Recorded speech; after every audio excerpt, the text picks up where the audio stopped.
Hello folks, I know there are plenty of you out there aspiring to be someday recognized as respected creationists. Huh? Respected creationists? Say what? Respected creationists! This is a 5 easy steps guide to becoming a good creationist, so pay attention or go to hell.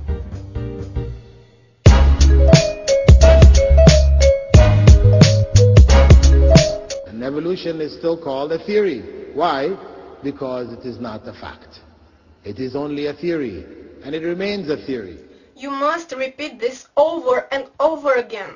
You see, in common language the word theory is associated with opinion or speculation. And it really doesn't matter that evolution is a scientific theory, and in science the word theory has a very different meaning. It refers to a well-substantiated explanation supported by facts gathered over time. Facts that have been repeatedly confirmed through observation and experiment. But if you are a good creationist, this should not concern you, since your target are the simple-minded.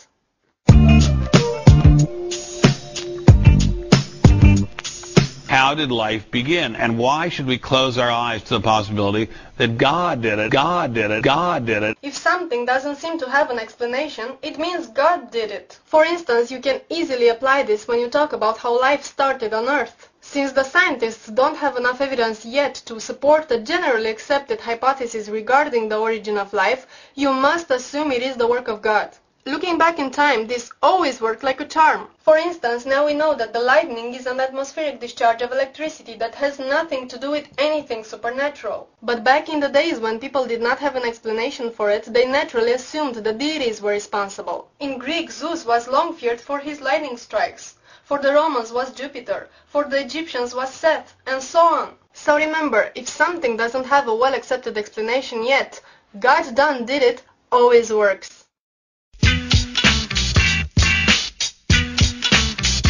If something appears to be designed, you can safely assume there is a designer, and that designer is God. Well, of course, if we look at a snowflake, our human brain will probably perceive it as being designed. Observing it under microscope, we can even see it as beautiful. Every snowflake is unique, there cannot be two of them alike, and the individual ice crystals often have a hexagonal symmetry. But of course we don't believe there is anything supernatural behind the creation of snowflakes, because it is common knowledge that the snow is a natural phenomenon of precipitation. It's just water vapor in the atmosphere that freezes, and tiny ice crystals are formed that gather around the nucleus until they get heavy enough to fall, and then they drop out of the clouds in the form of snowflakes. Snowflakes that to our eyes may appear to be designed, but it's just nature working. Don't think too much about this. Well, I look at my face. I got nice designed teeth. They're symmetrical. Good design, I think. I think it's a good design. Just leave it to that.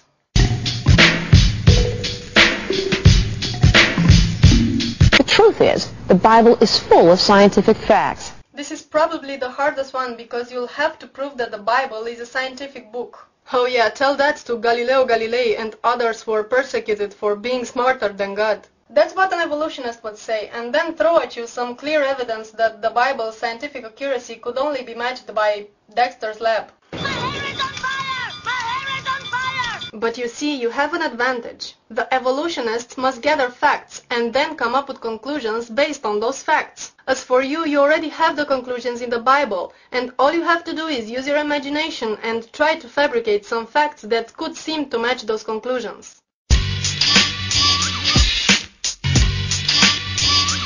Now, if proving that the Bible is a scientific book ends up as an epic fail, duh, you can always turn this around and say that God cannot be proven by science because science studies phenomena that happens in this universe, while God is somewhere outside the universe. And let's say that some evolutionist comes and tells you that according to the Bible story of the world flood, all the diversity of the species we have today would have to be the result of inbreeding. Which, of course, is not only impossible, but also plain stupid. Well, if this happens, you can refute everything they say, like this.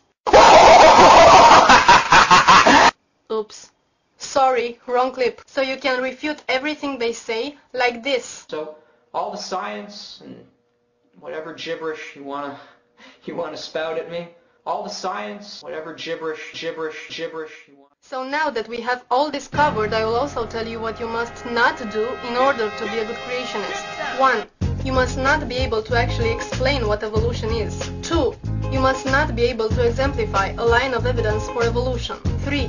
You must not be able to give one single example of observed speciation. 4.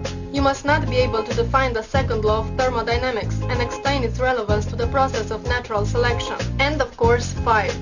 You must not allow yourself to think otherwise but circular. Because if you do all that, sadly, you will not be able to be a good creationist anymore. Theory of evolution, which was proposed by, what's his name again? Darwin.